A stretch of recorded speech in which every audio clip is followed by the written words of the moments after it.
د سپېڅلي مهربان او بخښونکي خدای په نامه په سلامونو مو هرکلی کوم. تاسو له شمشاد راډیو تلویزیون څخه د تودو بحثونو پروګرام وړاندې کوم. په دوحه کې د دوحې په کوربهتوب د افغانستان په تړاو 4مه غونډه ترسره کیږي. له دې وړاندې 3 غونډو کې په 3مه غونډه کې د اسلامي امارت په استازیتوب ذبیح الله مجاهد ګډون کړی و، خو په 2 نورو غونډو کې د اسلامي امارت په استازیتوب څوک نه و وربلل سوي. دا چې د دوحې 4مه غونډه به څنګه وي، په دغه غونډه کې به څوک ګډونوال وي او نتیجه به یې څه وي، د نن شپې تاوده بحثونه مو پر همدې موضوع ده.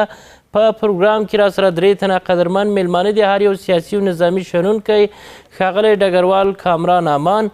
بل میلمه را سره سیاسي شنونکی ښاغلی سید عبادالله صادق او را سره پخوانی دیپلومات ښاغلی عزیز مارج ده. تاسو ښه راغلاست، وایم خیر راغلاست پروګرام ته. مارج صاحب، د دوحې 4مه غونډه به څه ډول غونډه وي؟ زه لومړی تاسو ته تخنیکي همکارانو ته قدرمنو میلمنو لیدونکو اورېدونکو ته سلامونه احترامات وړاندې کوم. ګورې دا همغه سلسله فکر کومه دوام ده، ځکه پرون کابل را ګزارش دی قطر د دایمي استازي په ملګرو ملتونو کې د ملګرو ملتونو د ګوتریش مرستیال سره په دې اړه خبرې کړې وې چې هغه مخکې سینري اوغلو یو ګزارش جوړ کړی و چې پروسه کار په نومبر نه تقریبا یو کال مخکې دا ګزارش وړاندې سوی و. د خطرنامې په مخ باندې د ګوتریش یو غونډه رابلله وه، 3مه د غونډه په دوحه کې او په ملګرو ملتونو سازمان په مشرتوب باندې دوی له خوا نه او گزارشات د افغانستان په هکله باندې رایه شول او دا ګزارشاتو نتیجه او انعکاس هم ډېر ښه و. او بله خبره په دې کې وه چې د امارت اسلامي استازی هم ګډون کړی و، ته مسایلو ته جواب مو وویل، خپله موضوعګیره دفاع هم وکړه. مارج صاحب، 4مه غونډه به کله ترسره سي؟ دا وایي دوی وایي چې په دې نږدې راتلونکي کې د نیټه یې دقیقه نه ده ویلې. نږدې راتلونکی معنا دا ده چې د همدې نومبر په میاشت کې کیدای سي 2 هفتو 3 هفتو کې دا غونډه راوغوښتل سي. دوی ډېر زیات دوام نه ده ورکړی، نه دي ویلي. خو دلته یوه خبره ده چې ټاکنه د امریکا هم دي، هغوی ته پام کوي چې کیدای سي وروسته له ټاکنو نه چې هغه هم په د نومبر میاشت کې وي دا غونډه راوبلل سي. که چیرې مخکې له ټاکنو ترسره کیږي، کوم څه به وړاندې سي، وروسته له ټاکنو به کوم تغیرات راځي په دغه غونډه کې؟ نه، دې کې اجنډا مشخصه ده، واضح معلومه ده، مخکې له مخکې تدابیر نیول سوي دي. د امریکا ټاکنې د خپله د امریکا په سیاست باندې ډېره اغېزه نه کوي. هلته ستراتیژي FCR مخکې له مخکې جوړې کړې، د هغه په بنیاد باندې هر ولسمشر چې راځي که د ډیموکراټ که د جمهوریتي هغه پالیسي به په بهرنۍ چارو کې مخې ته وړل کېږي او هغه کې د امریکا لویې لویې ستراتیژیک ګټې رانغښتې دي. او ملګرو ملتونو سازمان هم تقریبا د ډبل زبرځواک هېوادو د اصلا لاندې ده لکه امریکا، نو بنا هغه پروګرام دوی ته ورکړل سوی ده، هغه به دلته مخې ته وړي. مګر په ټوله کې زه دا یوه خبره کوم، بخښنه غواړم چې ډېر زیات تغییرات یا ډېر اصلاحات یا ډېر مسایل به د افغانستان په هکله ملګرو ملتونو ونه کړي، ځکه دوی معمولا شعار ورکوي، خبرې کوي، عملا کوم کار نه ده کړی، کومه مرسته نه ده کړې، کومه ستراتیژي داسې نه ده وړاندې کړې چې راسي رښتیا هم حال د مشکلاتو کې چې دوی وړاندې کوي مرسته وکړي یا له ملت سره او یا همکاري او همغږي وکړي له امارت اسلامي سره چې ستونزې هسي. دوی معمولا یو ګزارش وړاندې کول دي، د خپل دنیایي خبرې دي او زیاتره د افغان په مسله کې د افغانستان مسله کې دوی نور مسایل هلته ځي په د پردې شاته یا سره راټولېږي، بحث و خبرې پرې کوي. نو وکتل چې دوی اوس په ستراتیژي کې په پروګرام کې وروسته 3 غونډو نه دغه غونډې وایي په دې معنا چې موږ افغانستان نه ده هیر کړی، موږ د افغانستان له وضعیت څخه خبر یو، د افغانستان په حالاتو باندې همیشه موږ د دوی د حقوقو په اړه غږ اوچتوو. دغه دلایل څنګه دي؟ نه، دوی خو دلایل شعار کې ډېر ښه دلایل دي وړاندې کوي، اما بعضې له واقعیتونه هم لرې دي. لکه څو ورځې مخکې مو خپله دغه د بشر حقوق ګزارشګر چې دوی ورته وایي بخښنه غواړم داسې منع سوی هم ده چې افغانستان ته رانسي، خپله منع ده له سفر د افغانستان هم د افغانستان د بشري حقوق دپاره ګزارش جوړ کړه، راپور جوړ کړه. آیا دا راپور تا کومه کړی؟ تا استازي راغلي دي واقعا ګرځېدلي کلي بانډو کې د مستحق خلکو نه پوښتنه سوې ده هغه خلک چې واقعا د هغوی حق د قرآن سره تاسو ومنه پوښتنه کړې دوی زیاغه شر او فساد و مخالفین او بعضې کسان چې تخریبات کوي مفسدین او غله چې د باندې پاتې په نوم او په دینو جبهې جوړې کړې وي کله یهودانو سره ناست دي کله په امریکا کې ناست دي او کله بل چېرته له هغوی نه پوښتنه کوي او هغه د هغوی خو سره دا بعضې مفسدې ښځې چې دي د افغانستانه وتلي دي اوس هم بربنې ګرځي د هغوی نه پوښتنه کوي هغوی څه وایي بیا هغه ګزارش باندې دوی اتفاق کوي نو که ملګرو ملتونو هم داسې راپورونه ګزارشونه چې بې بنیاده بنیاد معلوم نه وي واقعي مدني فعالان نه واقعا د افغانستان استازو نه د پوښتنه نه کوي یا هغوی ته بلنه نه ورکوي دا نو بیا دوی خپل مشخص سر تهمت کوي چې د تراکر دي لکه پاکستان چې وایي دلته خطر ده دلته مخدرات توکي دي او دلته اداره دا ډول دا ډول ده اما دا له حقیقته لرې خبرې دي دا بیا فایده ګټه افغانستان ته نه رسي دا دوی خپل برنامه مخته بیایي مارج صاحب د دوحې په 4مه غونډه کې به د نړیوالو لخوا څه وړاندې سي او له دې خوا به نړیوالو ته څه وړاندې سي یو دغه دوحه یا قطر افغانستان ته په سیمه کې ظاهرا مهم ده ملګرو ملتونو سازمان هم هغه ملګرو ته سازمان په دې ظاهرا مهم ده چې یو با اعتباره حقوقي نړیوال منل شوی سازمان ده البته ظاهري بڼه په باطن په د ټول پوهېږي سیاسون نړیوال دنیا په دې خبره ده چې هغه د چا اجنډا مخته بیایي د زبرځواکو خصوصا د غربي هېوادو چې بودیجه ورکوي مولا قطر مهم ده په دې چې د امارت اسلامي علاوه له سفارت نه یا د سیاسي استازولۍ نه او د سیاسي دفتر هم فعاله ده مخکې هم د افغانستان په قضایاو کې زیاده دخل و د سولې پروګرام و د تړونونو تعهدونه دا مسایل ټول دې مخې ته وړل او په زمن کې دا یو لویه پیارتي د امریکا هم ده دې نه انکار نه کېږي د ډېر وړوکی هېواد باندې مطلقا په 1901 کال کې داسې جوړ کړی امریکا د ځان لپاره ته دغه صفا خبره و د تا سوال جواب ته دا به ووایم چې دلته درې شی ډېر مهم دي یو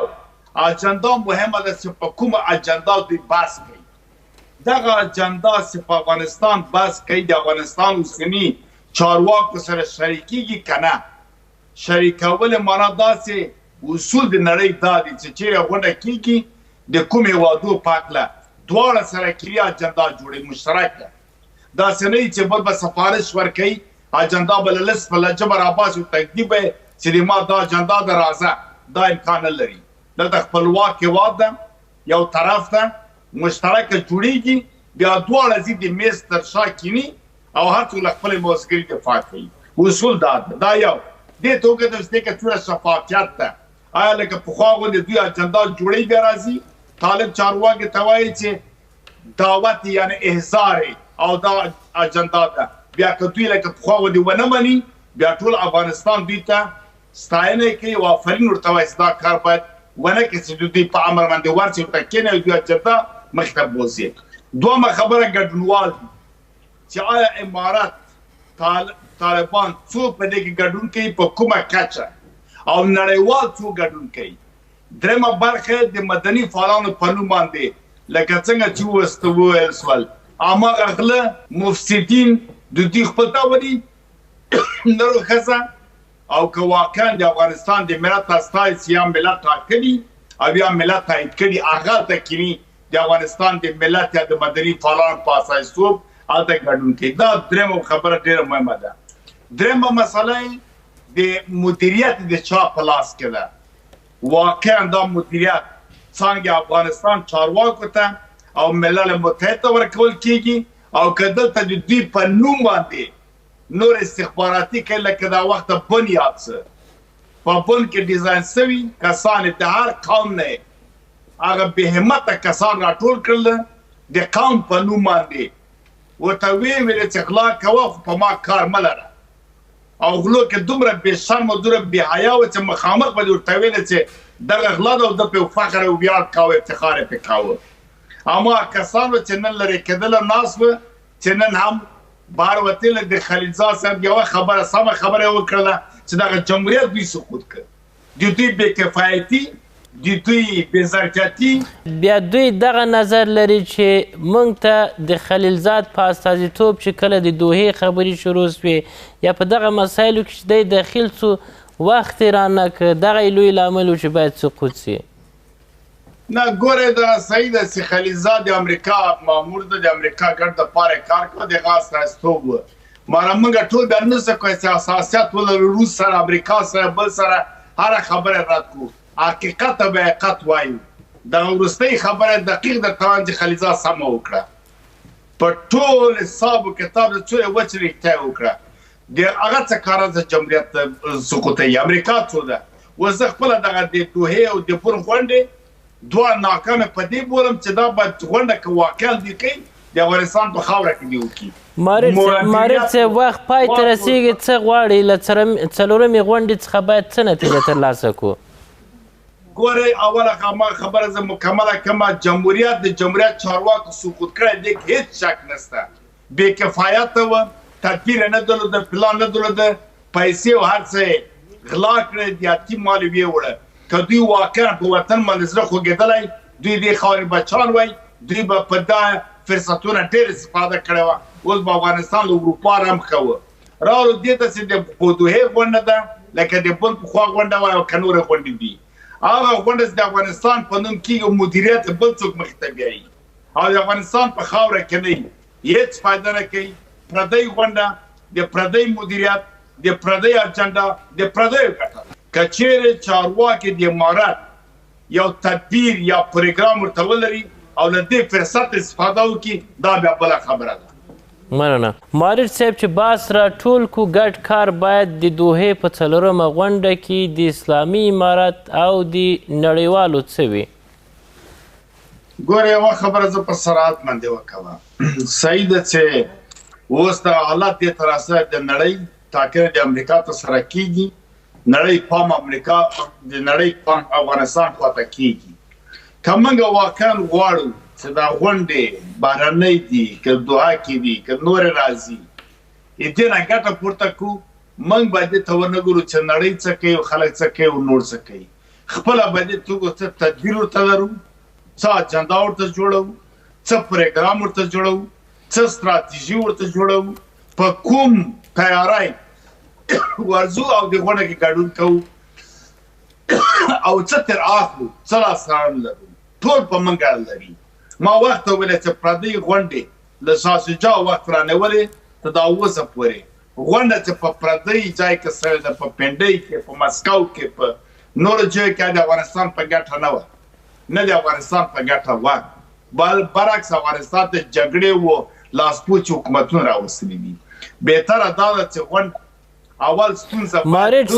صاحب دلته بیا مسله دا وړاندې کېږي چې دا خو د افغانانو داخلي مسله نه ده دلته یوې خواته افغانستان بلې خواته نړیوال دي چې هغه د تعامل مسله کېږي د رسمیت پیژندنې د اسلامي امارت دا بیروني موضوع ده مجبوره چې یو منځګړی هیواد ورته انتخاب سي چې هغه دوحه ده تر څو تفاهم ته ورسیږي اما کله چې موضوع د داخل سي بیا په افغانستان کې دا ناسته کېږي